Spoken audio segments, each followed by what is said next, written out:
24시간 동안 쏟아진 뉴스가 정말 많습니다. 시청자 여러분, 투자자 여러분, 하루 정말 바쁘게 보내셨을 것 같은데요. 관련한 내용들 저희가 정리하겠습니다. 출발 성공 투자 박민영입니다.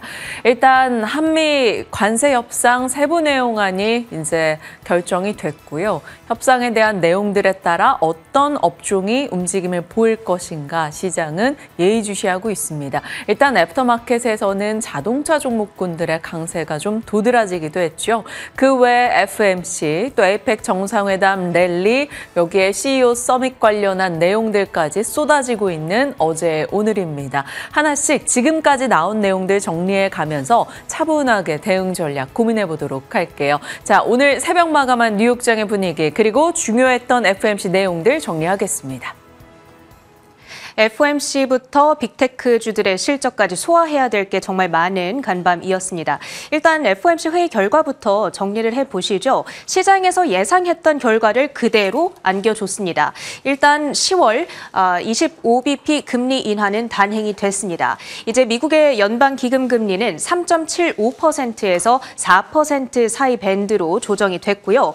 가장 중요했던 QT 종료 여부 드디어 발표가 됐습니다. 12월 1일부로 대차 대조표 축소를 3년 만에 중단하겠다라고 언급을 했습니다.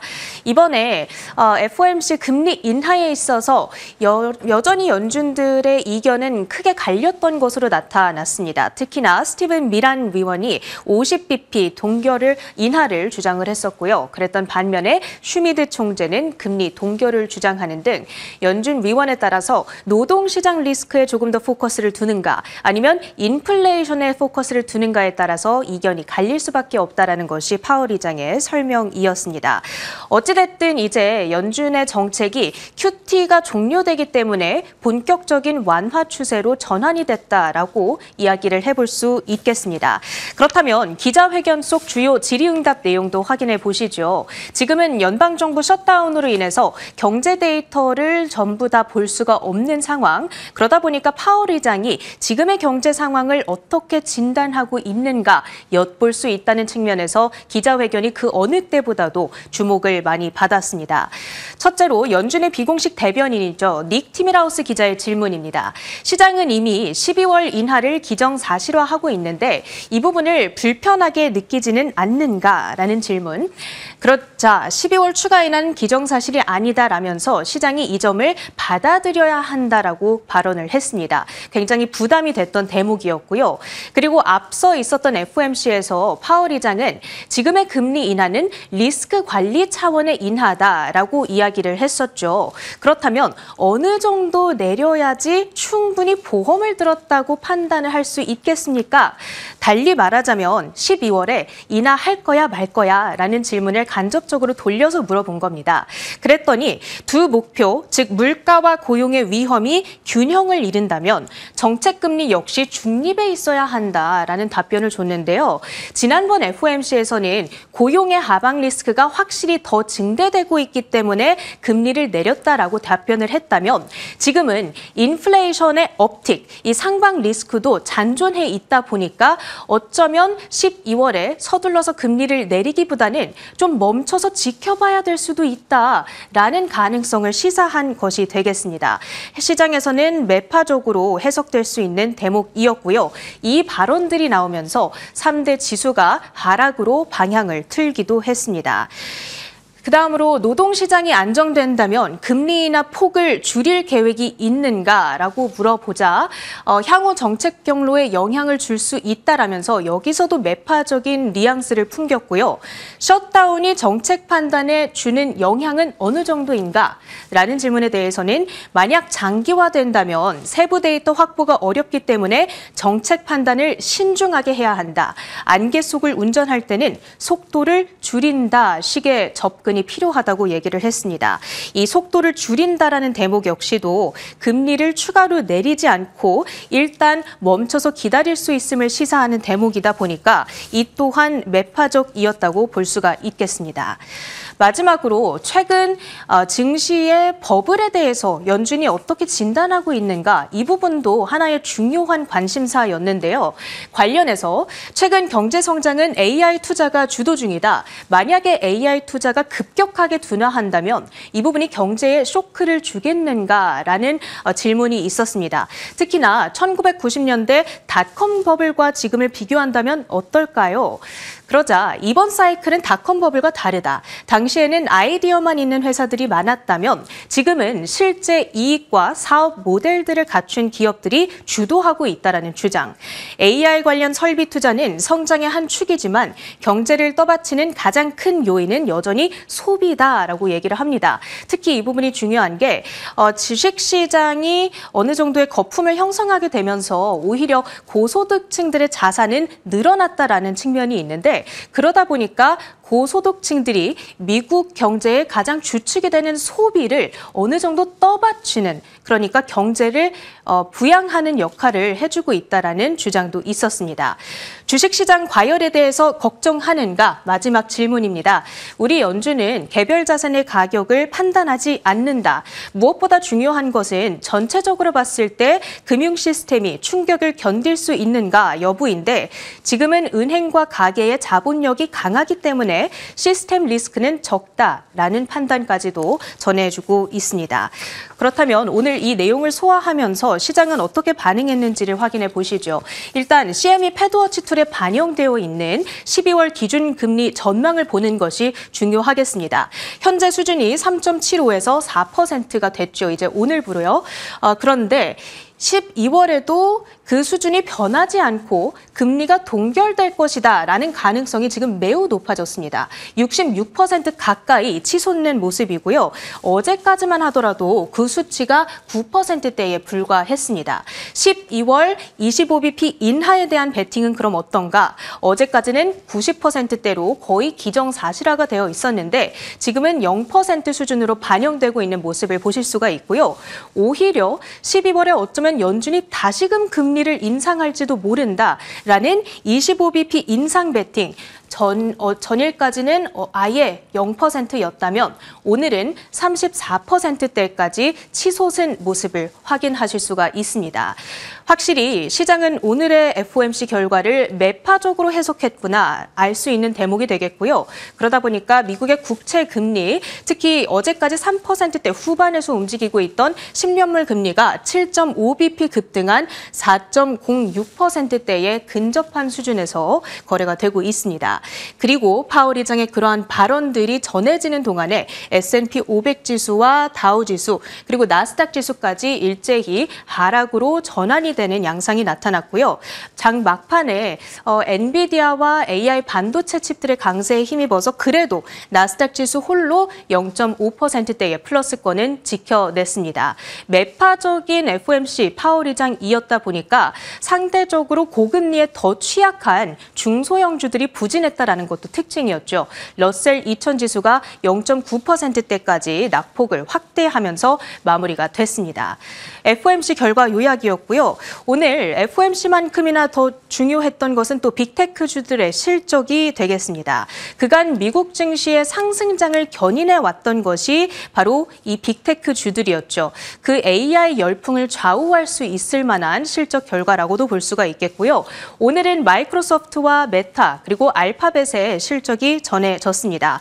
공통적인 관전 포인트는 AI에 그동안 쏟아부었던 막대한 자금을 통해서 어느 정도 수익화를 이루고 있는가. 수익화가 이루어지고 있어야지만 이들의 높은 밸류에이션이 정당화되는 측면이 있습니다. 두 번째로는 AI에 대한 자본 지출, 캐펙스를 어느 정도로 전망하고 있는가.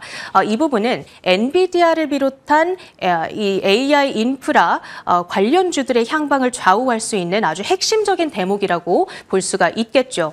일단 지금 애프터마켓에서 가장 특징적으로 움직이고 있는 종목이 바로 메타가 되겠습니다. 사실 매출액이 잘 나왔거든요. 512억 달러, 전년 동기 대비 26% 급증하면서 시장 예상치를 크게 능가하는 수준을 기록했습니다. EPS를 기준으로 보더라도 7.25달러를 기록했고요. 4분기 매출 전망은 최대 590억 달러, 그리고 캐펙스 전망의 경우에는 이 하단을 이전에 제시했던 전망치보다 살짝 높여 잡았습니다. 700억에서 720억 달러의 캐펙스를 25년도에 지출할 것으로 전망을 하고 있습니다.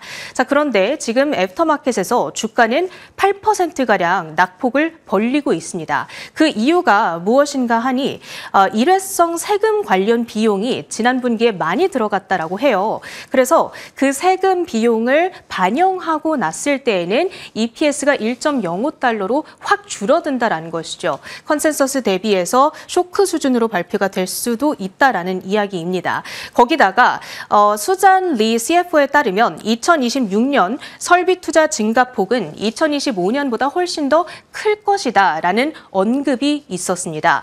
이렇게 설비 투자가 늘어난다라는 것은 GPU를 만드는 회사들 입장에서는 긍정적이지만 메타의 입장에서는 당연히 이 자본 지출이 비용 부담으로 나타날 수밖에 없다 보니까 현재 애프터마켓에서 주가는 8%대의 급락세를 그려가고 있고요. 그리고 마이크로소프트의 경우에는 역시나 높은 캐펙스에 대한 부담감으로 인해서 사실 정말 실적 결과가 잘 나왔습니다. 특히나 애저 클라우드 부문에서 높은 성장세를 기록하면서 AI를 통해 어느 정도 수익화를 이루는 데 성공하고 있음을 증명하는 실적 결과였다라고도 볼 수가 있겠습니다. 그런데 캐펙스에 대한 부담감으로 사실 장 초반에 애프터마켓 개장 이후에 3%대까지 급락폭을 키웠다가 현재는 1%대로 이 낙폭을 줄여나가는 모습 확인이 되고 있고요. 그런 반면에 알파벳의 경우에는 실적 전반에 대한 긍정적인 평가가 이루어지면서 주가가 현재 시간의 거래에서 6%대의 급등으로 진행이 되고 있습니다. 사실 세 가지 종목이 다 함께 올라줬다면 참 좋았을 텐데 뚜렷한 방향성은 부재하다라는 멘트로 오늘 이 미국장 랩업을 마무리해 보도록 하겠습니다. 국내 증시 챙겨봐야 될 이슈 많죠. 민영 앵커 정리해 주시죠. 시간대별로 쏟아진 뉴스들 적재적소에 배치해 가면서 브리핑해 드리도록 하겠습니다. 어제 국내장 대형주 쏠림이 정말 극명하게 나타났던 하루였습니다. 일단 빅 이벤트가 이번 주 너무나 많았고요. 그 가운데 호재성 뉴스들을 반영하며 대형주가 집중적인 강세 흐름을 보여줬죠. 하락 종목 개수는 많았습니다. 특정 종목들이 시장의 수급을 잡아먹으며 끌어올린 흐름이었습니다. 코스피 1.7% 상승, 코스닥은 상승하지 못한 채 0.2%의 하락으로 끝났습니다. 자, 빅 이벤트 주간 속 어떤 이슈들이 있었을까요? 일단 FOMC나 엔비디아 GTC 일정, 미국에서 기다리고 있었던 것에서 엔비디아 GTC, AI 거품론이 일축됐고요. 5개 분기 기간 동안 이 5천억 달러의 주문을 확보했다. 또 노키아에 투자했다. 한국 국민들이 기뻐할 소식이 있다. 이런 이슈 속에 반도체와 통신 장비 종목군들의 힘을 실어줬죠. 두산 계열사들의 흐름이 좋다 보니까 또 CCL 이슈 때문에 두산도 강하고요. 여기에서 파생되는 소재 파미셀 종종 말씀을 드렸는데 굉장히 강한 흐름이 최근에 반영되고 있습니다. 이 두산과 파미셀을 비롯해서 그 외 반도체 진영 전방위적으로 강세 흐름이 있었고요. 통신 장비 쪽에서는 자람 테크놀로지, 에이스테크, KMW, RFHIC, 솔리드 살펴봤습니다. 다행히 어제 저희가 관련해서도 이야기 나눠서 이 시세를 놓치지 않았다는 뿌듯함도 있네요. 자, 그리고 실적 측면에서는 지금 굉장히 많은 기업들의 실적이 쏟아지죠. 오늘도 삼성전자 확정 실적 부문별로 나오게 될 거고 컨퍼런스 콜까지 우리는 집중해야 됩니다. 어제는 SK하이닉스 실적 저희 시간에 나왔고 상당히 좋은 분기 사상 최대 실적이었죠. 그리고 나서 컨퍼런스 콜 내용이 내년까지 HBM4 사실상 완판이 되어 있다. 5년간 HBM은 연평균 30%씩 성장할 것으로 보인다. HBM 값이 현재 수익성으로 유지된다 해서 마진에 대한 우려까지 줄여줬습니다. SK하이닉스 급등이었고요. 이수페타시스, 심텍, 유진테크, 원익 IPS, 대덕전자 등의 반도체 종목들도 함께 가는 모습이었죠. 에이펙 정상회담 정상회담 랠리 그리고 CEO 서밋에 대한 기대 요소에서도 호재는 이어졌습니다.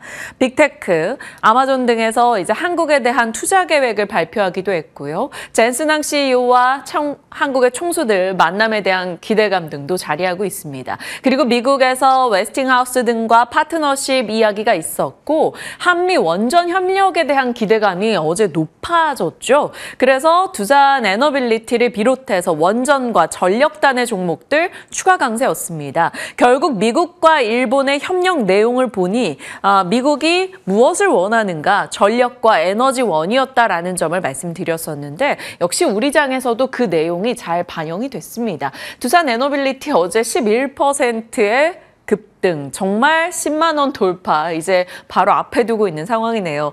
현대건설, 페르미 쪽과 이슈가 있었던 이후부터 여러 가지 모멘텀이 모이긴 했는데요. 어제장에서도 일단 변동은 컸습니다만 6% 상승이었고요.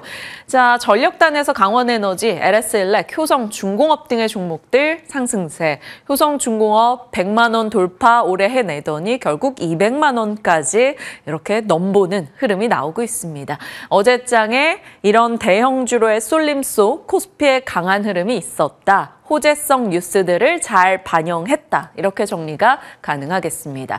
그 이후의 내용들을 보실까요? 장 마감 이후였죠. 오후에 한미 관세 협상 세부 합의 소식이 전달됐습니다. 대미 투자 3,500억 달러 중에서 현금으로 2,000억 투자하는데 연간 상향은 200억 달러로 설정해서 일단 외환 시장의 영향을 최소화하려는 그 일정 부분의 수치는 노력으로 확인이 됐습니다. 그리고 조선업 1,500억 달러, 한국 기업이 주도하고 투자 이익 배분 구조가 원리금 상환 전까지는 한미 5대5 배분이라는 점, 원금 회수 안전장치가 마련되어 있고 상업적으로 합리성이 있는 프로젝트만 추진하기로 했던 MOU까지 내용이 전달됐죠. 일단 알던 내용입니다.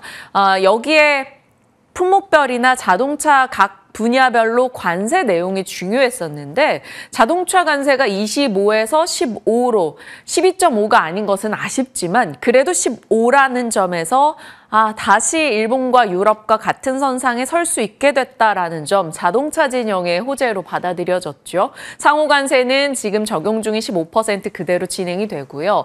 품목 관세, 의약품이나 목재 등의 최혜국 대우를 받기로 약속했습니다. 자, 무관세 측면에서 항공기 부품, 제네릭 의약품, 미국 내에서 생산하지 않는 천연 자원도 들어갔습니다. 이런 내용을 볼 때 개별 트레이딩용의 종목으로 휴니드 이런 것들 같이 체크해 보셔도 됩니다. 분위기 확인을 위해서요. 그리고 그 외의 내용들 우리가 방어한 분야들 정도 정리를 해봤네요.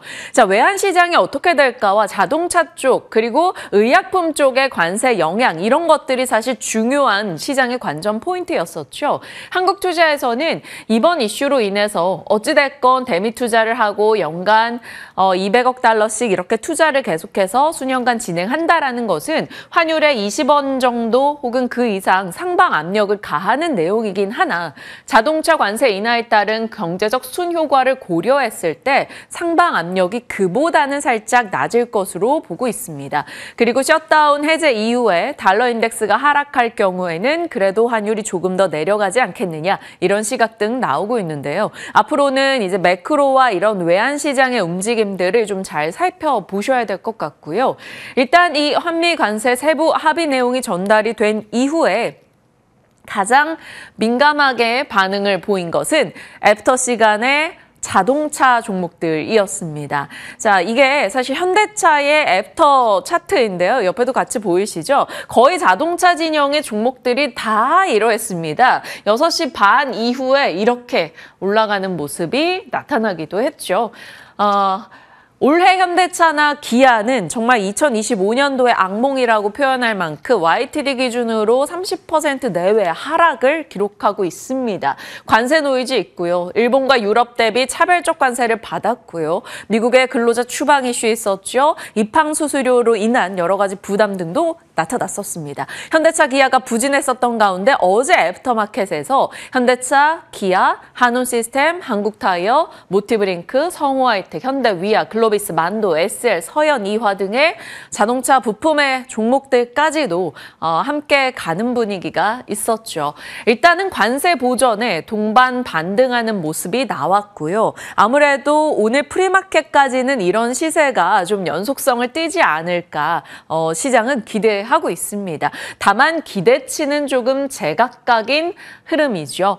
완성차 같은 경우는 남은 4분기 후반부 관세율이 15%가 적용되면서 관세 수혜분이 일정 부분 반영이 되겠죠. 사실 25%로 연말까지 끌고 갔다면 꽤나 많은 영업이익 손실을 봤었어야 됐는데 그러한 부분에서 리스크가 완화됐고 남아있는 4분기 부분은 일정 부분 보전할 수 있는 영업이익이 있다라는 점을 기대해 봐야겠죠. 그리고 나서 이제 현대차그룹이 여력이 좀 생긴다면 배당 등의 주주 환원을 좀 속도 내지 않을까라는 시각도 있고 젠슨항 CEO와 정의선 회장의 회동이 바로 또 오늘입니다. 여기서 어떤 얘기가 나올 것인가 이런 기대치는 추가적으로 체크해 봐야겠죠. 분명한 건 어제보다 나아진 자동차에 대한 분위기 정도라는 겁니다. 다만 그 베팅 수준을 어느 정도로 할까에 대해서는 분명 고민해 봐야겠죠. 자, 부품사에 대해서 긍정적으로 보는 시각들도 많은데요. 어제 한온시스템의 실적에서 힌트가 있었다라는 겁니다. 실적 코멘트 중에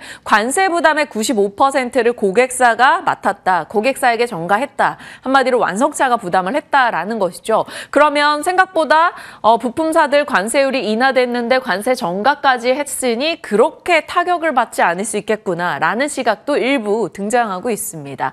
한온시스템 실적 애초에 기대치가 그리 높지 않았었고요. 근데 관세 보전 이슈나 구조조정에서 계속해서 좀 나아지겠다라는 회사 측의 입장은 있었습니다. 이것은 주가에 긍정적이겠죠. 다만 개별 종목마다 자동차 부품단도 꽤나 고생했던 시간이 길기 때문에 여러 가지 앞으로 해소해야 될 것들이 남아있어서 강력한 베팅을 하기가 조금 어렵다라는 겁니다. 예를 들면 한온시스템은 12월에 유증 지분 희석 등이 있다라는 것이죠. 이번에 악재 해소 로 올라갈 수 있는 방향은 기대가 되나 그 상승 속도가 어느 정도로 빠르겠는가에 대한 의문은 남아있다라는 겁니다. 일단 오늘 아침 기준 증권사 일부에서는 목표가를 올리는 곳들도 있었으나 그 올린 파이 자체도 그리 크지는 않았다 정도 참고해 주시길 바랍니다. 자, 분명한 건 자동차 진영의 호재입니다. 군집성을 띠고 단발적인 반등을 보인 이후에 기대감마다 이제 제각각 좀 다르기 때문에 개별 종목은 다른 분위기를 나타내지 않을까 싶네요. 일단 체크하고 오늘 자동차 진영도 저희 전략 챙겨보도록 하겠습니다. 자, 에이펙 일정들을 이렇게 소화해 나가고 있습니다. 어제 한미 정상회담 이슈 있고 나서 장중에 반도체 원자력 강했고요. 애프터마켓에서 조선과 자동차가 강했죠. 그리고 오늘입니다. 오전 11시 미중 정상회담 예정이 되어 있는데요. 여기에서 또 어떤 얘기가 나올 것인지 봐야 되고요. CEO 서밋 관련해서 젠슨왕과 누가 만났다더라. 거기서 이런 얘기가 나왔다더라 등등의 속보가 쏟아질 예정이니까요. 같이 체크해 주시길 바랍니다. 아직 끝나지 않았습니다. 10월 말까지 저희는 긴장감을 늦출 수가 없을 것 같네요. 자, 백악관의 공식 팩트시트에 언급되어 있는 한국의 협력 기업들 정리해봤습니다. 일단 LS그룹. 2030년 미국 전력망 인프라에 30억 달러를 투자한다. 해저 케이블, 전력 장비, 건선 등의 영역에 투자를 한다라는 소식이 있었습니다. 그러면 LS그룹 내에서 전력 케이블단의 종목들 살펴볼 필요가 있겠죠. LS 마린 솔루션 혹은 변압기 쪽의 LS 일렉트릭 등도 일단 같이 체크를 하겠고요. 조선이 놀라웠죠. 정말 우린 거북선의 민족인가 봅니다. HD현대와 삼성중공업, 하나오션 이렇게 어제 속보성 뉴스가 쏟아졌는데요. 미국 서베러스 캐피털과 50억 달러 조선업 투자, 미국 비거마린과 MRO 정비, 자동화, 국기성 건조 이슈, 필리조선소에 투자하고 인력 더 확충한다라는 얘기들 조선 쪽에 소식이 전달이 됐습니다. 그리고 대한항공이나 한국가스공사 등에서는 뭐 보잉이나 LNG 구매한다라는 내용이었고요. 나사 아르테미스 2호에 한국의 위성을 탑재한다라는 얘기가 있었습니다. 특정한 기업의 언급은 아니었습니다만 이런 위성 관련한 종목들도 삼형엠텍 이런 것들도 일단은 체크해 놓고요. 이것은 방산에 대한 모멘텀이 돼줄 수 있다라는 점 확인해 보겠습니다. 자, 체크 포인트. 어제 조선주가요. 장중에 마스가에서 마누가로 관심이 이동한다 이런 얘기들 나오면서 초반에 탄력이 영 별로였었거든요. 그런데 장 후반에 어찌됐건 버팁니다. 차익 실현의 움직임으로 변동이 커질 수도 있었는데 버티는 흐름이 있었고 장 후반에 탄력을 그래도 좀 세워나가려는 듯한 조짐을 보이다가 애프터마켓에 이렇게 강한 시세를 보여줬죠. HD현대, 삼성중공업, 한화오션 등이요. 그런데다 이런 긍정의 뉴스도 있었습니다. 결국 그러면 다시 오늘 조선과 LS그룹주들 전력 관련해서 어떤 시세를 이어받아가는가 한번 체크해 볼 필요는 있어 보입니다. 거기다 조선 섹터, 원전 섹터, 방산 sek터를 아우를 만한 호재가 오늘 아침에 또 추가가 됐죠. 트럼프 대통령의 아침 속보였습니다. 한국의 핵 추진 잠수함 건조를 승인한다라는 내용이 있었죠. 핵 추진 잠수함, 작전의 지속력과 은밀성, 기동성이 우수합니다. 그런데 소형 원자로 기술과 농축 우라늄 원료 확보가 필수적이었었죠. 군사적으로 이 핵 연료를 확보하는 데는 미국의 동의가 필요합니다. 그런데 그것에 대한 트럼프의 승인 이슈가 전달이 된 것이고요. 그래서 급한 대로 일단 핵 추진 잠수함 건조와 관련한 종목들을 찾아왔습니다. 한화오션, HD현대중공업 이런 조선주 당연 들어가고요. 핵 잠수함용 SMR, 두산에너빌리티는 이제 3가지 모멘텀을 가져갈 수 있는 상황. 10만 원 돌파를 앞두고 있는데 어떨지 한번 보시죠. 그리고 범한퓨얼셀, 잠수함용 연료전지. 여기에다가 LIG 넥스원, 삼형 ENC, 한화에어로, 한화시스템, 잠수함과 관련해서 방산 쪽 종목들도 모멘텀을 찾을 수 있을지 보셔야 되고요. 원자로 냉각계통이나 제어 시스템 쪽의 종목들, 그리고 우진도 과거에 핵 잠수함 부품 원천 기술 관련한 특징주로 한번 시세를 냈던 적이 있습니다. 그래서 연결고리 종목들 일단 찾아왔습니다. 조선원전 방산의 콜라보 이슈가 되는 핵 추진 잠수함 건조 승인 이슈 어떻게 받아들일 것인가 참고해 보시죠. 자, 상황이 이렇습니다. 어제 시가총액 상위 종목들, 조금 전에 말씀드렸던 조선, 원전, 방산, 반도체 등의 대형주들이 일제히 올라가는 모습, 시장의 수급을 모두 가져갔죠. 최근에 코스피가 유독 강합니다. 경기, 실적, 정책, 수급, 몰아주기 현상이 나타나서 어제 코스피 총 상단의 종목은 KB금융 빼고 모조리 다 올라갔고요. 코스닥은 동참하지 못하고 있는 최근이죠. 코스피와 코스닥 20년 만에 등락률 갭이 최대치까지 벌어져 있습니다. 대형주로 쏠림이 극명하다라는 것이고 코스닥 쪽의 종목들은 보시다시피 그리 의미 있는 시세를 보이는 게 별로 없습니다. 좀 너무한 거 아니요? 너무 한쪽으로만 몰아주기를 하다 보니까 당연히 이쪽에서 수익 내고 계시는 분들이야 좋지만 저쪽에서 좀 속쓰려 하시는 분들도 분명 있을 겁니다. 마치 이런 심정을 읽기라도 한 듯 IBK 투자증권에서 이런 편지를 보내왔네요. 종목 장세를 준비하시는 분들께라는 IBK 투자증권 오늘 아침 보고서 정리하겠습니다. 자, 코스닥 150. 코스피 대비해서 지금 2년째 언더퍼폼을 하고 있다. 그런데 앞으로 강한 캐치업을 할 수 있기 때문에 코스닥 150 내 종목들 슬퍼하지 말라라는 내용이 담겨 있었습니다. 과거에 2010년도 이후부터 보면 코스닥 150이 코스피 대비해서 2년 연속 부진했다가 다시 강하게 캐치업하는 흐름이 반복됐었던 통계적 증거가 있다라는 겁니다. 그래서 지금도 2년 연속 부진한데 따라잡지 않겠느냐라는 이야기인 거죠. 그러면 무슨 근거로 그런 말을 하는 걸까요? 중소기업 경기 심리가 지금 바닥으로 확인이 돼서 반등을 하고 있고 코스닥 150의 EPS도 반등하기 시작했다. 연준의 금리 인하 시기라는 것은 명확하고 벤처 투자 활성화나 코스닥 개혁 정책 등 정부 정책이 지금 조금은 더 다른 분야로 이렇게 넘어올 수 있을 것이다라고 보고 있습니다. 그리고 수급이 코스피 2000선대는 기관이 주도하고 3000대는 외국인이 주도했는데 4000대는 이제 개인의 시대가 열리지 않겠느냐. 왜냐하면 기관 측에서는 이만큼 올라왔는데 비중을 막 확대하면 베팅하기가 어렵고 외국인들도 지분이 꽤 많이 올라왔다라는 겁니다. 그래서 상대적으로 여력이 있는 개인 측에서 대응할 수 있고 연초에 개인들은 성과금이나 연차수당, 소득공제, 배당금 등이 들어와서 운용할 자금에 여유가 더 있다라는 것이죠. 연초에 그리고 계절성을 띠는 코스닥의 특징도 고려를 했다라는 겁니다. 보통 통상적으로 1분기에 코스닥 강하고 2분기 내수주, 3분기 배당주, 4분기 대형주가 강한데 이 1분기에 코스닥 랠리를 기대하며 11월부터 미리 조금 중소형 종목들을 사는 움직임이 최근 몇 년 사이에 패턴적으로 반복된다라는 거였습니다. 왜냐하면 11월부터 코스닥 중소형주 강세의 흐름을 기대하는 배팅, 겨울 효과가 서서히 나타나지 않겠느냐. 그래서 코스닥 150 내 종목들을 압축해서 보자라는 이야기였습니다. 자, 그러면 정말 11월에 종목 장세가 온다면 어떤 업종들로 대응을 해야 될까요? 지금 코스피는 6개월 동안 60% 폭등했기 때문에 단기 급등 피로감이 있는 데다가 10월 말이 지나고 나면 11월은 살짝 진정되는 이벤트가 없어서 약간 소강 국면에 들어갈 것이다라는 겁니다. 그러면 그때 코스닥 150이 소외됐었다라는 것을 보지 않겠는가라는 시각이고요. 시가총액 3대 상위 업종인 바이오, 2차 전지, 반도체 소부장을 체크해 줬는데요.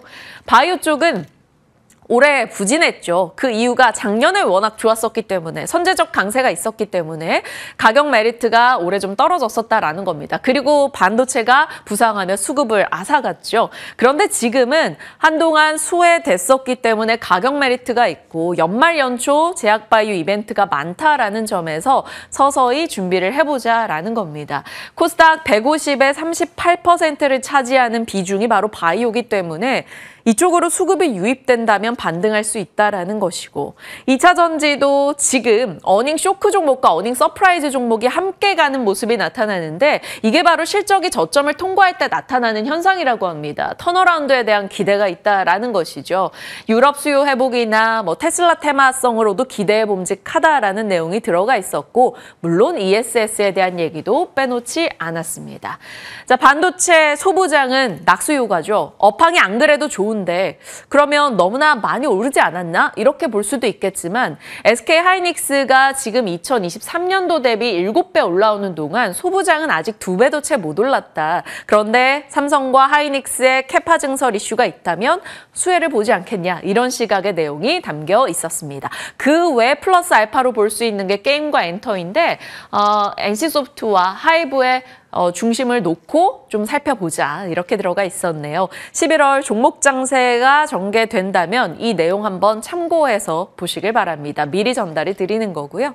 자, 이제서야 뉴욕으로 넘어오네요. 그만큼 이슈가 참 많았던 어제였습니다. 자, FOMC 금리 인하했고요. QT 12월 종료 이슈 있었습니다. 때까지는 좋았죠. 그런데 제롬 파월 연준 의장의 12월 추가 인하가 확정된 거 아니야. 의견이 많이 엇갈리고 있어 라며 연준 인사들의 의견이 좀 극명하게 갈린 것이 알려지면서 12월에 대한 우려감이 등장했습니다. 시장에서는 사실 12월 25bp 당연히 인하하는 것으로 보고 있었는데요. 12월 금리 인하 기대감이 약화됐죠. 미국의 10년물 국채 금리도 4% 위로 뛰어 올랐습니다. 이것이 제약바이오 진영의 종목군들을 다소 불편하게 하긴 하네요. 자, 상황이 그러다 보니까 뉴욕장은 나스닥만 올랐습니다. 엔비디아 덕분에 나스닥만 사상 최고치를 일단 유지했고요. 그래도 이제 지수 하락폭은 좀 제한됐던 건 그나마 빅테크 실적을 앞뒀기 때문에 좀 기대 요소가 있었는데요. 시간 외에서 알파벳은 긍정이었으나 앞서 체리앵커 보여주셨다시피 마이크로소프트나 메타는 실적 이슈 이외에 오히려 하락했습니다. 그리고 금리가 불편했는지 제약바이오도 미국에서 떨어졌네요. 좋았던 건 알파벳 호실적 그리고 필라델피아 반도체 지수의 강세였습니다. 시게이트, 샌디스크 이런 쪽의 흐름이 긍정적으로 나오고 SSD 쇼티지 얘기가 계속 나오고 있어요. 그래서 지금 반도체 진영에 대해서는 뭔가 딱히 훼손할 만한 내용은 없습니다. 그냥 언제든 많이 올라서 부담이다 이런 얘기 정도 등장할 가능성은 있겠죠. 그리고 눈에 띄었던 게 캐터필러의 급등인데요. 호실적으로 인해서 정규장에서 11%나 뛰었어요. 캐터필러 보자마자 건설기계, 굴착기 업체들 딱 생각이 났는데 어제 HD현대 건설기계가 3분기 영업이익 서프라이즈를 냈었죠. 그러니까 건설기계 업종 전반의 분위기가 나쁘지 않다라는 것을 여기서 연결할 수 있었습니다. 자, 이런 식으로 어제 뉴욕장 오늘 새벽에 이슈가 된 내용들이었고 여기서 실적이 갈렸다라는 점. 알파벳은 좋은 실적 내놓고 제미나이 월간 사용자 증가에 반응하며 애프터마켓에서 6% 상승이었고요. 마이크로소프트나 메타는 애프터에서 하락이었죠. 마이크로소프트는 이 연간 자본 지출을 명시하지 않았던 것에서 약간의 아쉬움이 있었던 것 같아요. 그리고 더 좋은 실적을 바랬나 봅니다. 시장에서. 그래서 애프터마켓에서 하락했고 메타는 사실 가이던스가 예상에 부합하고 EPS가 예상에 하회했기 때문에 뭐 빠지는데 크게 왜지라는 의문은 없습니다. 그런데 메타와 마이크로소프트 하락과 대비되게 알파벳과 서비스나우는 올랐죠. 기업용 AI 소프트웨어 업체입니다. 서비스나우. 구독 매출 전망치가 확대되면서 이제 정말 기업들이 AI 소프트웨어 도입을 늘려가고 있구나. AI 대중화에 대한 키워드를 한 번 더 상기시킬 수 있었죠. 애프터마켓에서 일단은 상승했습니다. 그러면 관련해서 국내로는 어떻게 연결이 될지 고민해 봐야겠죠. 어제장에서 사실 네이버, 카카오 분위기가 나쁘지 않았다라는 점에서 네이버 등도 실적 일정도 있기 때문에 모멘텀이 꽤 있죠. 지금 정부와 관련된 인사들이 있는 기업들의 시세도 굉장히 좋지 않습니까? 두산그룹주라던가 네이버 혹은 엔터는 아니네요. JYP 엔터는 지금으로서는 아쉽긴 한데 뭐 이것은 기대감은 남아 있으니까요. 그래서 서비스나우 실적을 본 김에 AI 소프트웨어 진영의 인터넷 기업들도 카카오, 네이버 분위기가 나아지고 있으니 같이 체크해 보겠습니다. 너무나 많은 이슈가 있었네요. 일단 분위기 파악하러 가보시죠. 섹터에 대한 내용만 넣었습니다. 시장에 대해서는 뭐 많이들 체크를 하셨을 것 같아서 저마다의 섹터 명분을 정리해 보겠습니다. 일단 1군 진영에서는 뭐 압도적으로 반도체 내용이죠. 대만 대비 불리하지 않은 관세를 받았다라는 점, 미중 정상회담에서 긍정적인 얘기가 좀 오갈 경우 엔비디아 등의 수출 조금 회복된다면 한국에도 당연히 그 내용은 모멘텀이 되고요. SSD, 쇼티지, HBM 내년 완판 이슈를 보면 여전히 칩 포모가 굉장히 강하다. 칩 가격이 올라가고 있다는 것을 한 번 더 확인할 수 있습니다. 자, 증설에 대한 얘기가 나오고 있죠. 안 그래도 삼성전자가 평택의 P4 구간에 월 6만 장 규모의 HBM4 전용 라인으로 돌린다라는 얘기가 있습니다. 그러면 삼성과 하이닉스가 이렇게 공장에 열심히 전용 라인을 깔고 증설하는 흐름이 반복될 경우 반도체 소부장의 낙수 효과를 연결해 봐야겠죠. 자, 이제 젠슨항과 한국 기업들의 만남에서 어떤 성과가 있는지 삼성전자의 컨퍼런스 콜 내용 확인하는 게 이제 반도체 진영에 남아있는 과제가 되겠습니다. 자, 그리고 조선방산, 원전, 전력 섹터 저마다 1군에서 위치를 뽐내고 있죠. 마스가 이슈와 플러스 핵 추진 잠수함. 어제 장 후반부터 애프터까지 강했던 조선주 있고요. 방산 한동안 쉬었죠. 그리고 핵 추진 잠수함 이슈가 붙었죠. 여기에 달 궤도 탐사 위성 얘기가 나오고 있습니다. 원전, 만우가 이슈와 핵 추진 잠수함. 그리고 전력은 미국과 협업하는 팩트시트 기업 리스트에 LS 쪽이 있었고요. 핵 추진 잠수함 이슈 연결될 수 있습니다. 결국 오늘의 키는 핵 추진 잠수함 관련해서 어떻게 시장에 반영하는가 볼 필요가 있겠네요. 다만 이들은 다 단기 상승 부담, 방산 빼고요. 자리하고 있습니다. 2군으로 간다면 2군에서는 지금 자동차가 힘을 낼 수 있겠죠. 소해와 호재의 콜라보.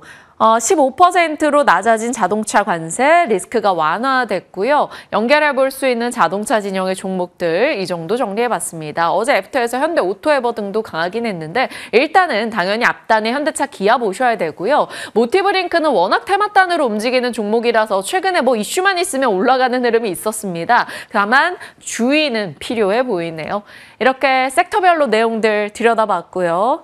자, 정말 슈퍼위크네요. 오늘 대통령과 캐나다 총리 정상회담, 여기서 잠수함 얘기 기대 봄직하죠. 그리고 미국의 FMC 지나갔고 이제 일본 BOJ, 미중 정상회담, 그리고 오늘 삼성바이오로직스 거래 정지, 분할로 인한 이슈 정도 확인해 주시고요. 무엇보다 오늘은 삼성전자 컨퍼런스 콜 내용 보실 필요가 있을 것 같습니다. 시장에 대한 흐름 살펴봤고요. 섹터 뉴스 들어갈게요. 요즘 미나 앵커가 말씀 주시고 당일에 또 시세 나는 업종들이 너무나 많아요. 어제 원전도 그랬고요. 오늘은 또 방산 잡아주셨네요.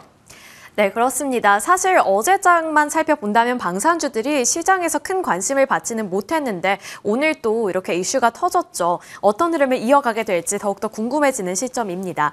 사실 방산주들의 올해 내내 계속해서 고공행진하는 주가 그래프를 그려나가다가 최근에는 조정을 받고 횡보하는 모습도 기록이 되고 있는데요. 이 시점에서 잠시 숨고르기였을지 살펴보는 시간 가져보도록 하겠습니다. 하나하나씩 단서를 찾아보시죠. 때마침 호재가 터졌습니다. 오늘 아침에 나왔던 속보들 빠르게 정리를 해본 건데요. 트럼프 대통령이 이제 한국의 핵 추진 잠수함 건조를 승인했다라는 소식을 전했고 이러한 세부적인 내용들은 많이들 들으셨을 것 같은데 그 안에서 HD 현대 같은 경우에는 안두리를과 함께 협력을 맺었다라는 소식도 추가적으로 전달이 됐고요. 그리고 한화그룹 같은 경우에는 해벅 AI와 파트너십을 맺었다는 소식까지 전달이 됐습니다. 여기서 공통점은 자율 운항 기업들과 손을 잡았다는 것인데 그만큼 최근에는 무인기라든지 무인 체계, 무인 무기에 대한 관심도가 높아지고 있는 만큼 이러한 흐름에 탑승했다는 점 눈여겨보셔야겠습니다.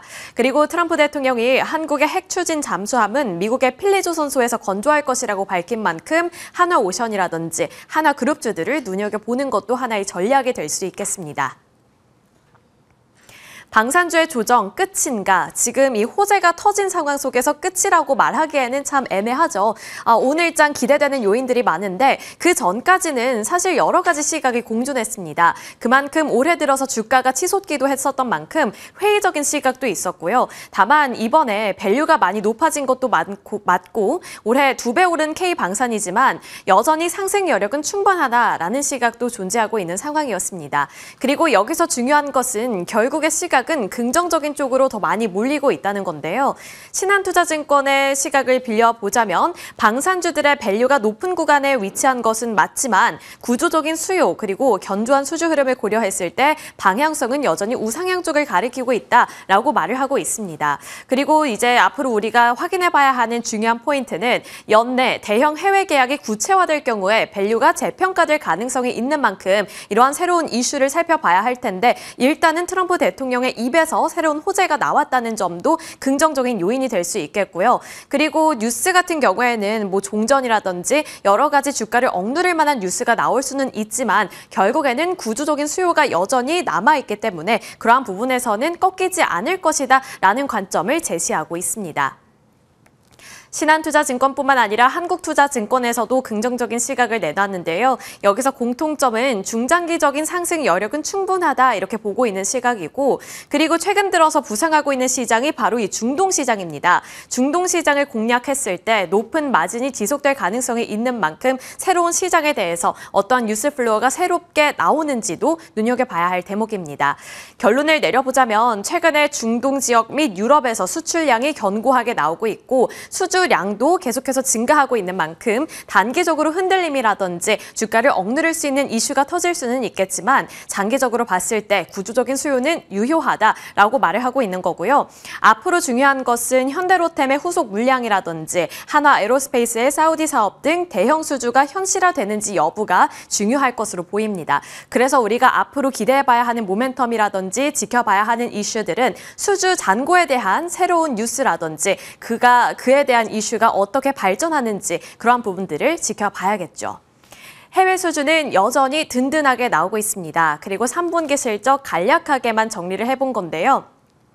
전반적으로 봤을 때 이익 개선 흐름은 유효할 것으로 전망이 되고 있습니다. 다만 일부 업체 같은 경우에는 자회사의 실적 부진이라든지 납품 지연, 매출 인식 수년 영향을 받게 되면서 약간은 예의주시가 필요한 부분들도 있다. 이러한 부분들도 짚히고 있는 상황인데 우선 한화 에어로스페이스와 현대로템 같은 경우에는 큰 폭의 실적 성장세가 지속될 것으로 전망이 되고 있습니다. 이번 3분기 실적 이 5개사에 대해서는 11월 초 중반까지 실적 발표가 이어질 예정입니다. 인데 그때 실적을 잘 살펴보셔야 될 것 같고요. 한화에어로라든지 현대로템 같은 대표 기업들 쪽으로는 어쨌든 긍정적인 시각이 나오고 있다는 점 체크 포인트가 되겠습니다.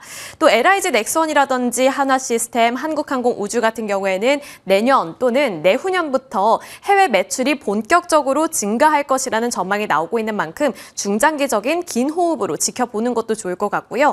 다만 그 안에서 한화시스템이라든지 한국항공우주 같은 경우에는 약간은 주가를 억누를 만한 요인들이 있기 때문에 이러한 부분들 고려해 보면서 주가 흐름을 지켜보자라는 관점 체크 포인트가 되겠습니다. 특히 하나시스템 같은 경우에는 이제 자회사인 필리조선소의 투자 비용 증가에 따른 손실이 누적될 수 있다는 우려감이 있기는 합니다만 계속 거듭 강조해드리고 있다시피 트럼프 대통령의 입에서 이번에 잠수함 건조를 필리조선소에서 할 것이다라고 밝힌 상황이기 때문에 그에 대한 우려감을 털어낼 수 있을지도 앞으로 눈여겨보셔야겠습니다. 2026년 수주량도 든든합니다. 방산 수주 성과가 양호하게 나오고 있고 내년 수주는 더욱더 늘어날 것으로 전망이 되고 있는데요. 올해 4분기 이후 내년 그리고 내후년까지 우리가 기대해 볼 수 있는 포인트들을 기업별로 정리를 해봤으니까요. 참고해 주시길 바라겠고요. 향후 2년 그리고 3년 동안 신규 성장 기조는 지속될 것이라는 전망까지 고려하시길 바라겠습니다. 넘어가서 아덱스 2025에 대해서 말씀을 전달드리면서 그 안에서 단서도 함께 찾아보도록 할 텐데요. 지난주까지 이제 전문가들까지 방문할 수 있는 아덱스 2025가 이뤄졌습니다. 그리고 그 안에서 키워드는 AI라든지 무인화, 수출 확대 이런 세 가지 키워드가 짚히고 있는데요. 특히나 차세대 기술에 대한 관심도가 매우 뜨거워지면서 이번에 방문한 사람들의 숫자도 굉장히 컸다고 합니다. 35개국이 방문을 했고 600개 업체가 참여했다고 하는데요. 이는 역대 최다 참가 수라고 살펴보시면 좋을 것 같고 그만큼 성과가 있었다는 평가를 받고 있는 상황입니다. 그리고 그만큼 K방산이 글로벌적으로 뜨거운 관심을 받고 있다는 것을 체감해 볼 수 있는 대목이었는데 이번에 그 안에서 진행이 됐던 수주 상담액만 보더라도 총 449억 달러 규모에 달한다고 합니다. 2023년과 비교했을 때 53% 증가한 수치라고 하는데요. 수주 상담이 이렇게나 증가를 했기 때문에 앞으로 수주 잔고로 이어질 수 있을지 그리고 그것이 실적까지 반영이 될 수 있을지 계속해서 말씀드리다시피 2년에서 3년 동안 긴 호흡으로 지켜보시는 것도 하나의 장기 투자 전략이 될 수 있을 것 같고요. 특징적인 부분을 본다면 신규 수출 아이템을 발굴하려는 노력이 있었고 앞서 말씀드린 것처럼 AI라든지 무인화 같은 차세대 기술을 반영한 아이템을 선보이려는 시도들이 많이 나타났다라는 점이 하나의 특징이 되고 있습니다. 그리고 그 안에서 KF21이 정말 뜨거운 관심을 받았다고 하는데 그와 관련해서는 한국항공우주가 관련주로 떠오르고 있다는 점도 체크 포인트가 되겠습니다. 차세대 기술 그리고 무인기가 가장 핫한 키워드라고 말씀을 드렸는데요. 그 안에서 KF21 같은 경우에는 전력화가 되기도 전인데 러브콜이 벌써부터 쏟아지고 있다고 합니다. 그래서 이제 수출 시계가 빨라지지 않을까에 대한 기대감도 함께 점쳐지고 있는 상황인데요. 지금 양산 단계에 진입을 했고 장착할 무장 같은 경우에도 국산화를 추진하고 있기 때문에 그에 딸려 나오는 기업들, 협력을 하고 있거나 파트너십을 맺었거나 납품을 하고 있는 기업들 쪽을 눈여겨보는 것도 좋을 것 같습니다. 그리고 그 대표적인 종목으로는 현대로템이라든지 LIG 넥스원 등의 협력사로 부각이 되고 있는 만큼 함께 눈여겨보시면 좋을 것 같고요. 지금 이것이 그냥 기대감의 영역에만 그치는 것이 아닌 이유는 사우디라든지 UAE, 필리핀, 말레이시아 같은 경우에는 도입에 관심을 보이고 있다는 보도 내용도 있었고요. 그리고 이라크 같은 경우에는 도입 협의를 개시했기 때문에 한층 더 높아진 기대감 체감해 볼 수가 있습니다. 그리고 올해 들어서 폴란드 쪽에서는 또 시승을 했기 때문에 그에 대한 기대감까지 높아지고 있습니다. 투자 전략과 종목 살펴보겠습니다. 유진투자증권 그리고 키움증권에서는 함께 눈여겨보는 종목으로 한화에로스페이스와 현대로템을 최선우주로 꼽기도 했는데요. 그리고 유진투자증권에서는 2026년 이후로는 한국항공우주와 LIG 넥스원 쪽을 향한 선호도가 증가할 것으로 전망한다. 이런 시각을 제시하기도 했습니다. 단기적으로 봤을 때 한화에어로와 현대로템이 최선우주라고 밝힌 거고요. 키움증권은 아예 탑픽으로 현대로템과 한화에로스페이스를 강조했는데 폴란드 수출 사업을 중심으로 실적 개선세가 지속될 것으로 보이기 때문이다라는 이유였고요. 그리고 키움증권에서는 한화에로스페이스의 목표 주가 140만 원까지 상향했습니다. 현대로템 같은 경우에는 30만 원까지 목표 주가를 상향한 것이기 때문에 꽤 많이 오른 시점에서도 공격적으로 목표 주가를 상향했다는 점이 눈에 띄고 있죠. 그래서 오늘장 이 호재가 터진 상황 속에서 앞으로도 주가 흐름이 탄탄하게 오를 수 있을 것인가 눈여겨봐야 하는 시점이 되겠습니다. 잠깐 쉬어갔던 방산주인데요. 미래에 대한 기대감은 여전히 더욱더 커지고 있습니다. 그리고 그에 맞게 실체 있는 노력들을 하고 있는 K방산 기업들이기 때문에 이쯤에서 우리가 실망할 것이 아니라 한 번 더 기대감을 걸어봐야 하는 시점인지 저희와 함께 알아보시길 바라겠고요. 현재에 맞는 전략들도 함께 세워보시죠.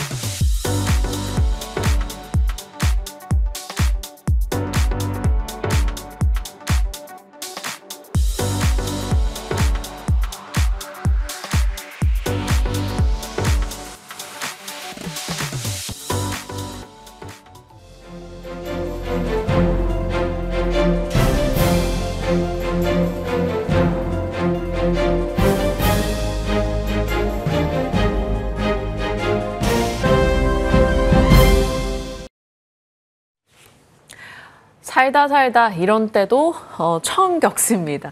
어닝 시즌과 FOMC만 겹쳐도 참 쏟아지는 뉴스에 정신이 없는데 이번에는 에이펙 정상회의 그리고 CEO 서밋 관련한 내용들 GTC까지 소화하면서 정말 한 2거래일간의 시장에 나올 뉴스가 뭐 통상적인 시기로 봤을 때는 거의 한 달치 뉴스가 쏟아지지 않았나 싶을 정도입니다. 저희도 이제 숨가쁘게 전략 챙겨봐야겠죠. 이 두 분과 이야기 나눠가겠습니다. IS셋 김태성 본부장님, 해운솔루션 이정호 팀장님과 함께합니다. 어서 오세요. 안녕하세요. 네, 안녕하세요. 안녕하십니까. 뭐 저희도 뉴스 정리하느라 바빴습니다만 김태성 본부장님 정말 바쁘셨을 것 같아요. 한 2거래일 동안의 시장 흐름 판단하시고 FOMC 내용까지 소화했을 때 시장 전략 어떻게 짜십니까? 8분음선까지 넘어올 때만 하더라도 이번 주에 큰 충격은 없겠다 생각을 했는데 지금 마지막 FOMC에서 약간의 좀 삐걱거림이 나타나는 상황이다 보니 조금은 경계감을 가지고 이제 시장에서 여러 가지를 좀 체크를 해야 되지 않을까라는 생각이 듭니다. 하지만 굵직굵직한 것들이 지금 저는 잘 통과되고 있다는 생각이 들어요. 물론 시장에서는 이걸 선반영으로 볼 것이냐 아니면 앞으로 더 상승할 수 있는 모멘텀으로 볼 것이냐 시각의 차가 굉장히 이제 크게 충돌을 하고 있는 상황이긴 합니다만 흔들리지 않는 포인트 하나는 뭐냐면 우리나라 기업들의 실적이 굉장히 잘 나오고 있다는 겁니다. 특히 파월 연준 의장도 이런 이야기를 합니다. 기자 질문에 이런 이야기가 있었어요. 과거 버블닷컴 시대와 지금의 어떤 고점 논란이 비슷한 거 아니냐라는 말에 파월 의장이 대놓고 이야기를 하죠. 네. 그때와 지금은 다르다. 그때는 실체 없이 기대감에 주가가 오른 기업이 많다면 지금은 그 기대감을 충족시키는 어떤 기술력이라든지 숫자를 찍는 기업들의 랠리가 이어지고 있는 상황이라 다르다고 판단을 해야 된다라는 이야기를 했습니다. 그런데 여기까지는 좋았죠. 하지만 이 다음부터가 좀 문제였었어요. 그러니까 보통 시장의 참여자들이 지난 9월 말부터 10월 달까지 랠리를 보태준 가장 중요한 포인트 중에 하나는 뭐였냐면 이번에 금리 인하도 기대를 했었고 12월 달에 금리 인하까지도 기대를 하면서 미리 선반영 시켰었단 말이에요. 하지만 지금 그것을 약간 일축시키는 매파적인 발언이 조금 나오면서 시장에 충격이 조금 나타나고 있다는 생각이 들고 있고, 특히 이제 간밤에 굉장히 많은 기업들의 실적이 발표가 됐죠. 지금 알파벳이 상승을 하면서 메타의 하락폭을 어느 정도 지금 커버를 하고 있는 모습을 좀 보이고 있지만 본장 시작하면 일정 부분 또 차익 매도 물량이라든지 실망 매도 물량이 나올 수 있는 그런 흐름이라서 저는 경계감을 좀 가지고 가보셔야 되지만, 또 이걸 덮을 수 있는 게 오늘 우리나라 주간장에는 또 시진핑 주석과 트럼프 대통령의 만남이 있기 때문에 시장의 흔들림에 일단 조금은 수급의 방향성을 체크를 하시고 저는 움직이시는 게 맞지 않을까라는 의견 드려보도록 하겠습니다. 요약하면 긍정이나 어느 정도의 변동성은 예상이 된다. 그렇죠. FOMC에서 12월 기대를 낮췄기 때문에 이렇게 가겠습니다. 자, 그러면 이정우 팀장님께서는 빅테크 실적을 보시고 느끼신 바를 시장관에 녹여주신다면? 시장이 좀 많이 달라졌다라는 생각이 들고 있어요. 기존에는 어떻게 된다면은 클라우드 매출이나 아니면 AI 관련된 매출이 올라간다면 증시가 어떻게 거의 폭등할 정도로 올라줬던 모습가 나왔지만, 마이크로소프트 같은 경우도 실적이 잘 나왔습니다. 잘 나온 거에 비해서 자본 지출에 대한 부담감이나 이런 부분이 얘기가 나와주면서 증시가 조금 마이크로소프트가 조금 안 좋아진 모습도 나와줬다라고 생각이 들고 있고, 메타 같은 경우도 어떻게 보면 일회성 비용이나 이런 부분이 나왔는데 실적만 보면 좋게 나왔습니다. 하지만 요즘은 조금 냉정해지지 않았나라고 생각이 들고 있고, 그런 부분이 FOMC 관련해가지고 매파적인 발언이나 이런 부분이 시장에 대해서 약간 불안감을 만들어줬다라고 생각하는 부분이 크기 때문에 구글이 어느 정도 상승 탄력을 받고 있지만 구글을 알고 계신 분들은 정말 무겁다라고 생각이 들고 있어요. 근데 지금 시간 내에서 거의 9%대까지도 상승하고 있는 모습가 나오고 있는데 그걸 계속적으로 이어갈지 이런 부분을 조금 더 체크해 볼 필요는 있다라고 생각이 들고 있고, AI 관련해서 거품론이나 이런 부분은 미국 증시에서는 어떻게 본다면 약간은 작용을 하고 있지 않나라는 생각이 들고 있지만, 국내 증시를 바라볼 때는 잭슨왕이 선물을 갖고 온다는 그 발언 하나로 우리나라는 아직까지 이상이 없지 않을까라는 생각도 들고 있습니다. 잭슨왕. 네, 잭슨왕. 네. 갑자기 순간적으로 마이클 잭슨 생각도 나고, 네, 잭슨왕의 선물 등을 기대해 보면서 그래도 시장에서는 아직 비빌 요소가 많다라는 점에서 저희 기대치들을 내려놓지 않고 가보겠습니다. 어느 정도 변동은 감내해야 되는 거겠죠. 워낙 빅테크 실적들에 대한 기대치가 높았었기 때문에 사실 실적 숫자로만 봤을 때는 다 놀라웠었거든요. 그런데 일정 부분의 차익 실현의 움직임, 그리고 약간의 미스만 나도 아쉬운 반영이 나타나고 있기는 합니다. 말씀 주신 알파벳은 굉장히 흐름이 좋고요. 자, 그러면 국내로 들어와서 이제부터 빠르게 각 섹터별 종목 이야기 이어가겠습니다. 이정우 팀장님, 네. 반도체부터 갈까요? 삼성전자 오늘 확정 실적이 나올 거예요. 그리고 부문별로 나올 겁니다. 그리고 컴콜에서 어떤 얘기를 하는가도 지금 너무 궁금하고요. 근데 어제 SK하이닉스 실적 보고 와, 이 정도까지 반응하고 컴콜 내용 내년까지 다 완판 뭐 이런 얘기 있다 보니까 사실 오늘 삼성전자에 대한 걱정이 그리 크진 않아요. 네, 맞아요. 걱정은 없지 않나라고 생각이 들고 있습니다. 실적이 3분기 잠정 실적이 너무 잘 나오지 않았나라고 생각이 들고 있고, 그 세부 내역에 대해서 이제 나올 가능성이 높다라고 생각이 드는데 제일 기대가 되는 거는 파운드리 산업부가 어떻게 지금 매출이나 이런 부분이 올라가고 있는지, 그리고 전망이나 이런 부분이 제일 중요하다라고 볼 수가 있다라고 생각이 들고 있고요. 미국에서 어떻게 본다면 지금 뭐 테슬라나 애플에서 수주나 이런 모멘텀이 계속적으로 이어갈지, 이런 거를 컨퍼런스 콜에서 계속적으로 나와준다라고 본다면 훈풍이 될 가능성은 있다라고 생각이 들고 있어요. 그리고 요즘 시장 분위기가 조금 달라졌다라고 생각이 들고 있는 게, 삼성전자 같은 경우에 외국인들이 어느 정도 매수세가 들어와줬고, SK하이닉스 같은 경우에 외국인들의 매도세가 계속적으로 나와줬었는데 상승률로 본다라고 보면 SK하이닉스가 더욱더 좋은 모습세가 나와줬다라고 생각이 들고 있습니다. 개인들이 어떻게 본다면 지금 계속적으로 SK하이닉스를 들어가주면서 이끌고 있는 시장이 나와주고 있다라고 생각이 들고 있고, 만약에 오늘 실적 발표 이후로 삼성전자 쪽에서 강한 수급세나 이런 부분이 나와준다고 본다면 조금 더 기대해 볼 수 있는 시장이 될 가능성이 높기 때문에 저는 반도체 투톤 랠리가 지금은 뭐 SK하이닉스가 더 강하게 아주 힘차게 더 올라가지고 있고, 삼성전자는 한 발짝 늦게 올라가고 있다라고 생각이 들고 있어요. 그렇다 본다면 오늘 장이 턴어라운드가 될 가능성이 높기 때문에 조금 더 삼성전자 쪽에 조금 더 기대를 해보자라고 말씀을 해드리겠습니다. 그러면 삼성전자, 하이닉스, 뭐 이스페타 등의 반도체 종목도 보유하고 계신 분들은 모두 올 보유 그냥 홀딩? 네, 오늘 젠슨항 발언까지는 저는 아직까지는 반도체는 보유를 해야 된다라고 말씀을 해드리고 싶어요. 이게 한 번 입에 익으면 그죠? 자꾸 잭슨항 이렇게 말씀하실까 봐 신경 쓰시는 것 같은데 다 알아듣습니다. 괜찮습니다. 자, 젠슨항 그리고 반도체 종목들에 대해서는 일단 주요 종목 홀딩으로 의견 받아봤습니다. 이제 관세 쪽으로 가보겠습니다. 관세 쪽에서 사실 원래는 의약품 질문을 김태선 본부장님께 드리려고 했었는데 선회하죠. 관세라는 이슈보다는 한미 관련한 이야기에서 지금 저희 핵연료 추진 잠수함 얘기가 부상을 했단 말이죠. 건조 승인을 트럼프가 했기 때문에 그쪽으로 다시 조선 혹은 밸류체인 종목들이 올라갈 여지가 있습니다. 그러면 갑자기 조선주들, 방산주들, 범한 퓨얼셀 이런 종목들까지 쭉 두산에너 생각이 나는데 핵 추진 잠수함 관련해서 뭘 볼까요? 저도 지금 아침에 오면서 그 뉴스를 가장 이제 중요하게 좀 체크를 했고 여러 가지 이제 밸류 체인들을 좀 살펴봤는데 오해의 소지가 있을 법한 기업이 지금 하나 있습니다. 방금 언급 주셨던 범한 퓨얼셀. 이게 지금 기존의 디젤 AIP 이 밸류 체인에서는 확실하게 범한 퓨얼셀이 가지고 있는 지분 자체가 좀 있거든요. 근데 핵 잠수함으로 넘어갔을 때 과연 이 범한 퓨얼셀이라고 하는 기업이 역량을 펼칠 수 있는 분야가 있을 것인가에 대한 포인트는 조금은 체크를 해야 될 것 같아요. 근데 이제 우리처럼 전문적인 엔지니어가 아니라 투자하는 입장에서 보면 SOFC 혹은 수소 이러한 어떤 키워드가 사실은 핵잠수함과 굉장히 또 밀접하게 연관이 있는 것처럼 좀 느껴지거든요. 그래서 이런 부분들은 조금 더 시장에서의 판단을 한 번 더 체크를 해봐야 되지 않을까라는 의견을 한번 드려보도록 하겠고요. 이 뉴스의 가장 중요한 포인트는 뭐였냐면 필리조선서에서 하라라는 겁니다. 그러면 여기서 가장 큰 수혜는 당연히 하나오션일 수밖에 없기 때문에 저는 굉장히 많은 기업들이 지금 거론이 되고 뭐 여러 가지가 이제 핵잠수함 관련한 어떤 부품을 만든다라는 스토리가 있긴 하지만 결국 마지막까지 남아 있을 기업은 하나오션임을 한 번 더 좀 강조드리도록 하겠고요. 그렇다면 이제 조선주들에 이제 대한 투자는 삼성중공업처럼 아예 이제 좀 논외로 보는 조선사를 투자를 할 거냐, 아니면 이제 미국과 굉장히 밀접하게 지금 연관이 링크가 지어진 하나오션을 투자를 할 거냐, 이건 이제 투자자들의 어떤 시각에 따라서 조금 나뉘겠지만 오늘 시세는 저는 하나오션 쪽에 조금은 더 강한 모습들이 나타나지 않겠는가라는 의견 한번 드려보도록 하겠고요.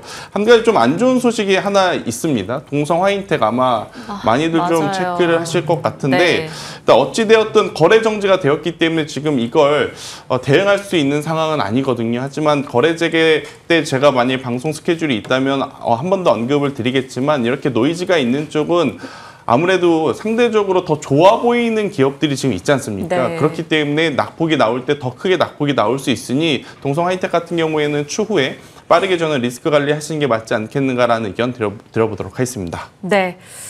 그러네요. 동성화인텍 상장 적격성 심사 사유가 발생을 한 또 악재성 이슈가 있었기 때문에 일단 이 부분에 대해서는 추후 전략을 다시 예고해 주시겠다라고 말씀해 주셨네요. 조선 섹터 내에서 핵 추진 잠수함 관련해 약간의 오해 소지가 있는 범한 퓨얼셀, 기술적인 체크가 필요하다라는 점을 짚어주셨고, 하나오션, 필리조선소라는 것에서 명확하게 끝까지 살아남을 조선주라는 점 언급해 주셨고, 동성화인텍에 대해서도 정리해 주셨습니다. 자, 그러면 한미라는 키워드에서 사실 조금 마음이 쓰이는 섹터가 자동차예요.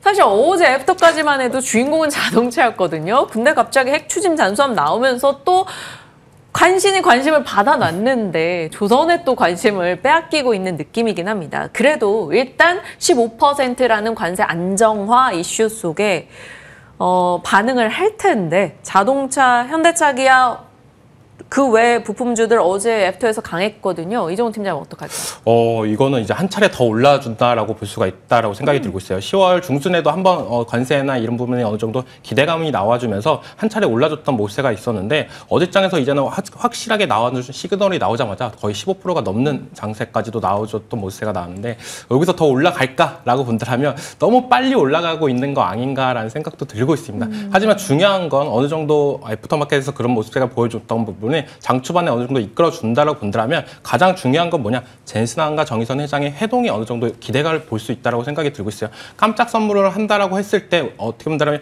현대차도 어느 정도 연관성이 있을 가능성이 높다라고 생각이 들고 있고 요즘 자율주행 관련해가지고 엔비디아 칩이나 AI 칩이 들어가는 모습도 글로벌적으로 많이 나타나고 있는 만큼 현대차에서 그런 모습세가 나와준다라고 본다면 자율주행이나 이런 단계가 더욱더 올라갈 가능성은 있다라고 생각이 들고 있습니다. 그리고 현대차에 비해서 자동차 부품주들은 정말 못 같다라고 생각이 드는 만큼 저는 자동차 부품주인 SL도 조금 더 집중적으로 봐도 괜찮지 않을까. 지금 기아차나 현대차 같은 경우는 어떻게 보면 시세를 먼저 한 차례 불어주고 기관 행보가 나와주고 어제장에서 다시 한번 올라줬던 모습세가 오늘장까지도 이어갈 가능성. 하지만 부품주는 그런 모습세가 안 나왔기 때문에 저는 자동차 부품주를 조금 더 집중적으로 봤으면 좋겠다라고 생각이 들고 있고 한풀 꺾인 게 뭐냐라고 본다면 이제 자동차 관련 부품주나 자동차 주들은 실적에 대한 이제는 어떻게 본다면 그런 모습세가 잘 못 나와도 어떻게 보면 이제 한숨 놓을 가능성이 높다라고 말씀을 해드리고 싶어요. 관세의 여파나 이런 부분 때문에 안 나올 가능성. 하지만 내년부터는 좋아질 거라는 기대감이 있기 때문에 이번 연도 실적은 물론 안 좋겠지만 내년부터는 좋아질 거다라고 말씀을 해드리겠습니다. 네, 자동차 쪽에 한 차례 추가 상승을 기대한다라고 얘기 주셨고 앞서 이제 김태수 본부장님 짚어주셨다시피 범한 퓨얼셀 지금 말씀해 주시는 사이에 조사를 해봤더니요. 핵 추진 잠수함에는 이 공기부료 추진 디젤 잠수함에만 탑재되기 때문에 연료전지 모듈이 들어가지 않는다라는 내용이 들어오고 있습니다. 그래서 핵 추진 잠수함 밸류체인에서 일단 범한 퓨얼셀은 제외하고 보시는 게 맞을 것 같습니다. 추가적으로 내용들이 이제 더 업데이트가 된다면 저희가 전달해드리도록 하겠고요. 와, 8시 넘었습니다. 프리마켓의 오늘 주인공은 누구인지 확인해 보시죠. 지금 일단 코스피 시가총액 상위 종목에서는 쭉 내려갈 때 현대차만 보이는 그런 형국이네요. 자동차 안쓰러워할 필요 없겠습니다. 어제 애프터부터 지금 프리마켓까지 관심 가득 받아가면서 29만 원대 움직임 나오고 있네요. 정말 자동차 보유자분들 얼마나 마음고생하셨던 올해일까요? 좀 보답받는 흐름이 나오고 있고요. 하나 에어로스페이스 올라가고요. 와, 하나오션 역시 아쉬울 것 없는 흐름을 언제나 보여주고 있네요. 오늘장에서도 시가총액 상위 주인공의 자리를 차지하고 있습니다. 자, 상승률 상위로 넘어가 볼까요? 삼천리, HD, 현대, 한화오션, 한우시스템, SL, 서현이와 현대차. 결국 자동차, 조선으로 요약 가능하겠고요. 일부 방산주 들어가 있습니다. 모티브링크는 정말 테마로서 활발하네요. 성우 하이텍도 강하게 올라가는 모습 확인이 되고 있고요. 이렇게 되니까 김태수 본부장님께 자동차 부품단 질문 안 드릴 수가 없는데요. 이정호 팀장님께서 앞서 자동차 진영에 전략을 주셨습니다. 김태수 본부장님은 어떤 의견이십니까? 앞서 이야기 주셨던 SL을 포함해서 화신처럼 전통 부품사들은 이미 여러분들이 다들 알고 계실 것 같아서 거기서 이제 조금 벗어나지만 그래도 지금 꼭 체크를 해야 될 쪽은 저는 타이어 쪽이 아닌가라는 생각이 듭니다. 아마 타이어 많이들 안 보셨을 또 분야 중에 하나이긴 하지만 한국 타이어 테크놀로지라든지 넥센 타이어라든지 최근에 주가의 흐름을 보면 다른 부품사들보다 훨씬 더 압도적인 상승세를 보여주고 있었던 시점이라고 좀 보시면 될 것 같습니다. 그러니까 10월달 들어오면서 한국 타이어 테크놀로지 같은 경우에는 약 25% 정도 지금 상승을 하고 있었거든요. 현대차, 기아 보다도 상승폭이 지금 더 커질 수 있는 그러한 상황이라서 이쪽을 좀 보시는 게 맞을 것 같은데 두 가지의 모멘텀이 있습니다. 일단 첫 번째, 결국에 이 타이어를 만들 때 들어가는 원가는 유가인데 지금 유가가 고유가라기보다는 조금은 저유가 시대로 방향을 잡고 있는 상황이다 보니 원가 경쟁률 차원에서 과거보다는 지금 월등히 앞서고 있다. 이게 좀 포인트라고 좀 보시면 될 것 같고요.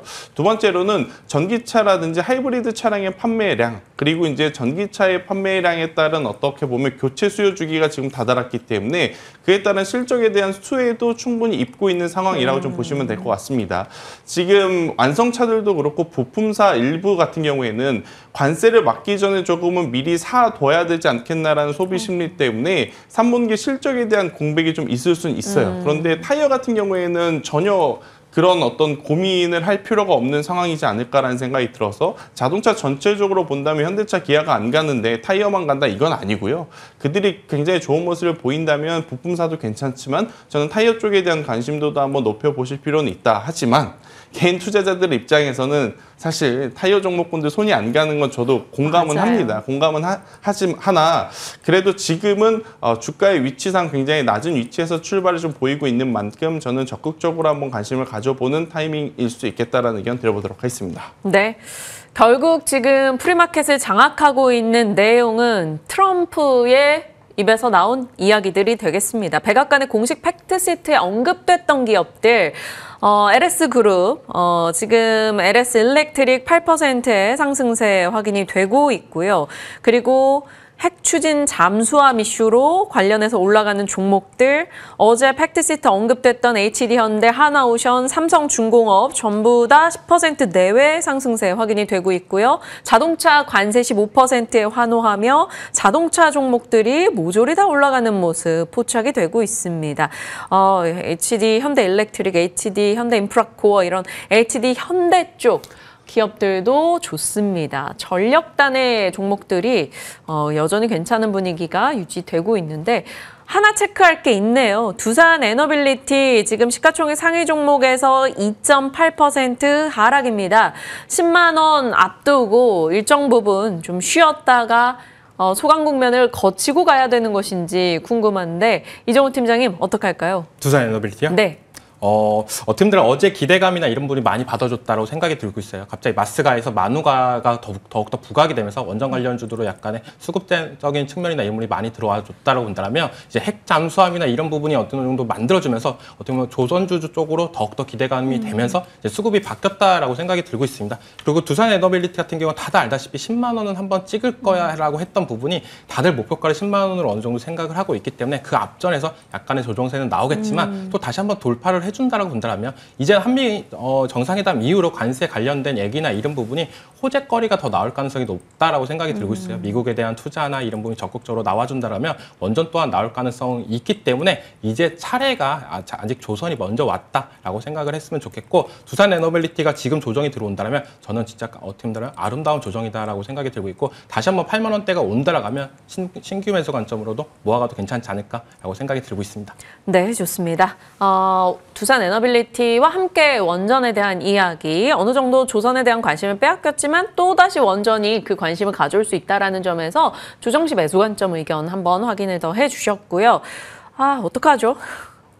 지금 너무 질문드릴 게 많은데 이런 분위기라면 증권주 보겠습니다. 김태성 본부장님, 키움증권 실적이 나와가지고 저희가 얘기하고 있는 사이에 실적 나오고 지금 프리마켓에서 4% 상승세 확인이 됩니다. 일단 지수가 4천 윗단으로 올라와서 계속 새로운 자리대를 노리고 있는 상황이다 보니 증권주 어떻게 보십니까? 낯서네요. 키움증권의 주가가 30만 원 근처까지 벌써 올라왔다는 것 자체가. 일단 키움증권이 이렇게 호실적이 나왔다라는 건 사실 이제 키움증권만의 어떤 포인트라고 보기보다 우리나라 증권사 전체의 현재 시장 상황을 감안을 했었을 때 공통적인 장점일 가능성이 높죠. 그렇기 때문에 저는 코덱스 증권 ETF를 만약 투자를 하고 계시다면 그리고 하고 싶으시다면 그리고 4,000피를 넘었으니까 5,000피, 6,000피를 가겠지라고 공감대가 형성이 되신 분들이라면 증권주를 산다 했었을 때 코덱스 증권 ETF가 가장 매력적으로 보이긴 하는데 저는 너무 급하게 서두를 필요는 좀 없다라는 생각이 듭니다. 4,000피를 달성했기 때문에 자연스럽게 5,000피, 6,000피가 나올 수는 있겠죠. 그런데 그 전에 저는 또 1,000포인트의 코스닥이 먼저이지 않을까라는 생각이 들어서요. 그 관점에서 보면 증권주들은 저는 조정을 기다리시는 게 맞을 것 같고 이제 코스닥이 1,000포인트 가려면 필수적으로 동행해야 되는 섹터가 크게 두 가지가 있죠. 2차 전지 혹은 제약바이오. 그런데 오늘 두 섹터를 비교를 해보면 상대적으로 제약바이오 쪽이 조금은 더 유리한 상황이라서 시세 탄력도는 증권주도 좋으나 제약바이오 쪽에서 최혜국 대우를 받는 지금 상황에 바이오시밀러도 바이오시밀러지만 CDMO, CMO 쪽, 제네릭 쪽 바라보는 게 더 맞지 않겠나라는 의견 드려보도록 하겠습니다. 근데 삼바는 거래 정지고요. 국제금리는 불편하고요. 네. 그래서 코스닥 바이오텍 종목 다 빠지고요. 네. 어떻게 해요? 그래도 이럴 때 사는 게 맞는 거예요? 저는 그래도 셀트리온이 그 대체제가 확실하게 될 수 있겠다라는 생각이 셀트. 들어요. 오히려 삼성바이오로직스가 어찌되었든 분할 이슈로 정지가 되는 그 공백 동안 셀트리온이 저는 확실한 대안처가 될 가능성이 높다는 생각이 듭니다. 만약 셀트리온이 실적이 안 좋았다 그럼 대안처가 될 수 없겠죠. 그런데 셀트리온 이번 분기 실적들을 보면 굉장히 좋은 실적을 내왔기 때문에 저는 이쪽을 바라보시는 게 맞을 것 같다는 생각이 들고 있고 중소형단에서 원료의약품 쪽 크게 에스티파 어제 실적 좋았죠. 네, 바이넥스와 같은 기업들 저는 지금의 위치는 불편하지 않게 좀 편안하게 접근할 수 있는 위치가 아니겠는가라는 의견 드리겠습니다. 네, 두산 에너빌리티는 오늘 투자 경고 종목 지정 예고도 있었네요. 네, 이런 이야기들이 다 반영이 되고 있는 것 같습니다. 자, 그러면 두 분과 함께 이제 오늘의 픽 좀 눈여겨볼 만한 내용 어느 쪽으로 추리고 계신지 봐야 될 텐데 이정우 팀장님, 잭슨왕 아니고 젠슨왕 모멘텀이 또 연결되는 쪽 얘기 주신다고요? 젠슨왕 모멘텀 관련해서 피지컬 AI 쪽이 좀 눈에 들어오고 있다라고 생각이 들고 있어요. 그중에서 레인보우 로보틱스가 약간 집중적으로 요즘 달라지고 있지 않나라고 생각이 드는데 주가는 정말 못 가고 있습니다. 하지만 이번 연도 예상치를 흑자 전환으로 했던 모습세가 있었는데 상반기에는 적자로 나왔습니다. 근데 하반기부터 조금은 달라질 거라는 저는 기대감이 있다라고 생각이 들고 있고 요즘 행보를 보자라고 보면 삼성 서울병원과 수술 로봇 개발에 참여하는 모습세, 삼성중공업과 레인보우 로보틱스 AI 탑재용 조선용 로봇을 개발한다는 얘기도 나왔는데 여기서 보자라고 본다면 레인보우 로보틱스가 삼성 이제 자회사로 되면서 이제 어느 정도 그룹의 영향을 조금 더 받고 있으면서 어느 정도 실적이 나와줄 가능성이 있지 않나라는 생각이 저는 이제 문득 들었다라고 생각이 들고 있어요. 그렇기 때문에 이번 연도에 흑자가 안 되더라도 이제 하반기부터 조금 더 뭔가 달라지는 모습세가 나와준다라고 본다면 한 단계 더 올라갈 가능성은 있다라고 생각이 들고 있고 삼성전자에서 제일 기대하는 부분은 어떻게 보면 로봇 투자나 이런 부분이 아직까지도 얘기가 안 나오고 있다는 부분이 저는 이제는 25년도가 안 나온다면 26년도에 나오지 않을까라는 생각이 들고 있기 때문에 시간이 가면 갈수록 레인보우 로보틱스가 더욱더 다른 로봇주 관련해서 정말 못 갔다라고 생각이 들고 있기 때문에 이제는 한 번 정도 다시 한번 분출이 될 가능성이 있다라고 생각이 들고 있습니다. 네, 레인보우 로보틱스 살펴주셨고요. 김태성 본부장님은 오늘 어떤 종목으로 압축하셨어요? 전혀 뜬금없는 쪽에서 좀 가지고 나왔는데요.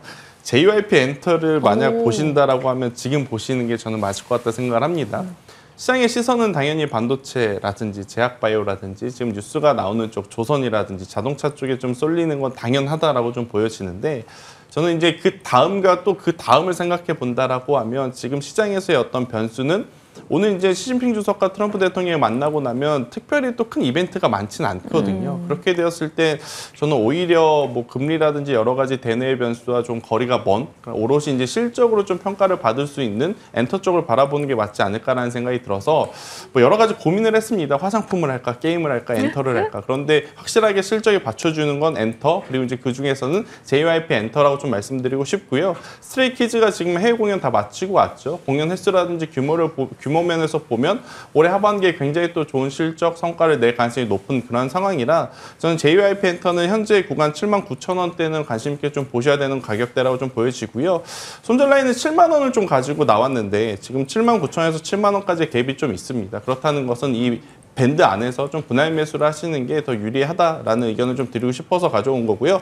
상승을 한다면 저는 목표가 10만 원을 제시 드려보도록 하겠습니다. 네, 지난주에도 사실 이 시간에 JYP 엔터 얘기 주셨는데 한 번 더 약간 김태성 본부장님 시장에 이런 쏟아지는 이슈를 살짝 피하고 싶은 니즈가 좀 반영된 종목 아닌가요? 왜냐하면 제가 이스페타시스를 계속 강하게 좀 이야기를 드렸는데 지금 이스페타시스는 계속 좀 들고 갈 수밖에 없는 상황이라서 또 여기서 뭐 제2의 이스페타시스를 찾기가 좀 어려워서 JYP 엔터를 한번 선회해 봤습니다. 알겠습니다. JYP 엔터 뭐 지난주 말씀 주시고 그럼 좋았었으니까요. 이정호 팀장님의 레인보우 로보틱스 그리고 김태성 본부장님의 JYP 엔터 저희 계속해서 주목하겠고요. 두 분의 시장과 종목에 대한 의견 오늘 참고해 주시길 바랍니다. 여기서 인사드릴게요. 고맙습니다.